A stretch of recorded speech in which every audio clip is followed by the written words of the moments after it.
The legend of Teke Teke, the origin. The legend of Teke Teke is one of Japan's most chilling urban myths.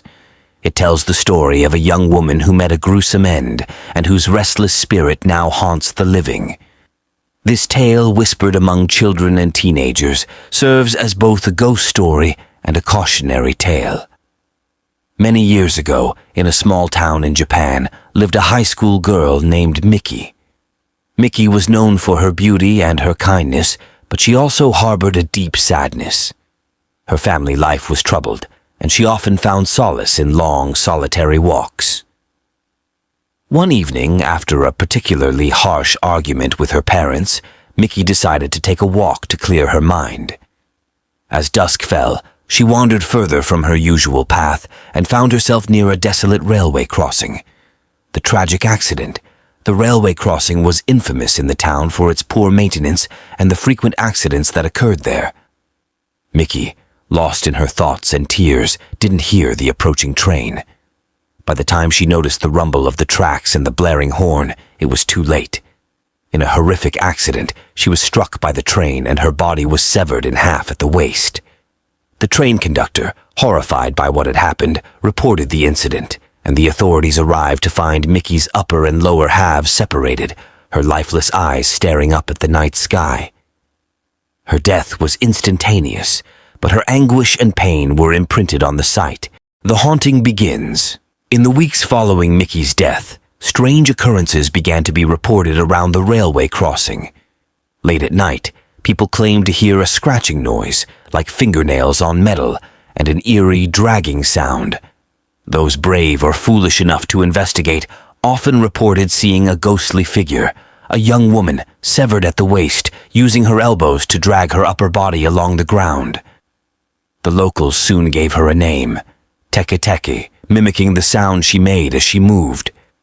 Teke Teke was said to appear to those who wandered alone at night, especially near railway crossings or dark, deserted areas.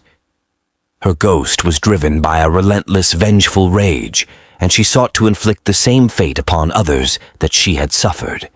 The encounter.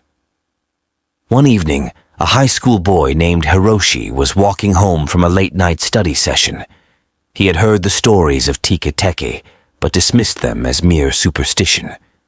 As he approached the railway crossing, he noticed the air grow colder, and a chill ran down his spine.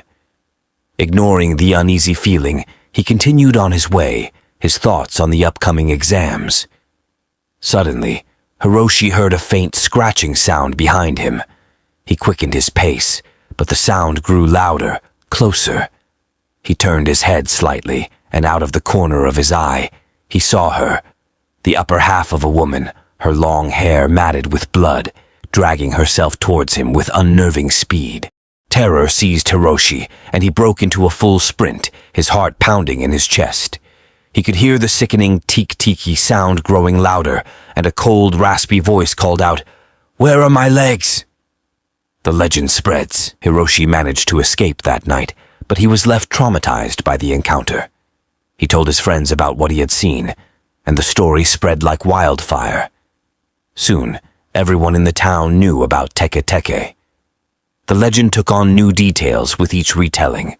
Some said she would ask her victims if they knew where her legs were, and if they couldn't answer, she would slice them in half with a scythe she carried.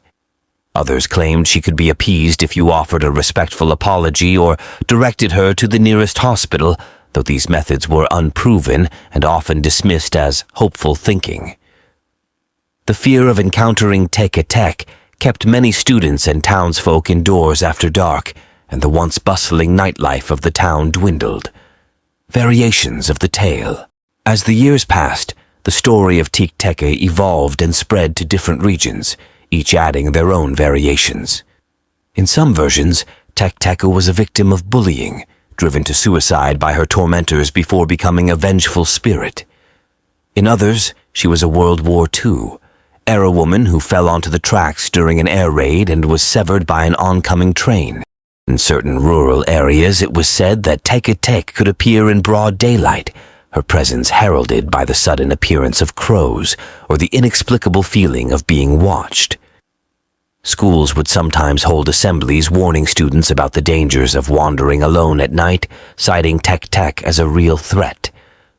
The cultural impact, the legend of Teke Teke became deeply ingrained in Japanese urban folklore, symbolizing the dangers of neglect and the consequences of unresolved suffering. It served as a reminder of the thin veil between the living and the dead, and the idea that spirits with unfinished business could return to the world of the living in terrifying ways. Stories of Teke Teke were adapted into various forms of media, including films, manga, and novels, each portrayal adding layers to her haunting tale. The image of the half-woman ghost dragging herself along the ground became iconic, a staple of Japanese horror culture,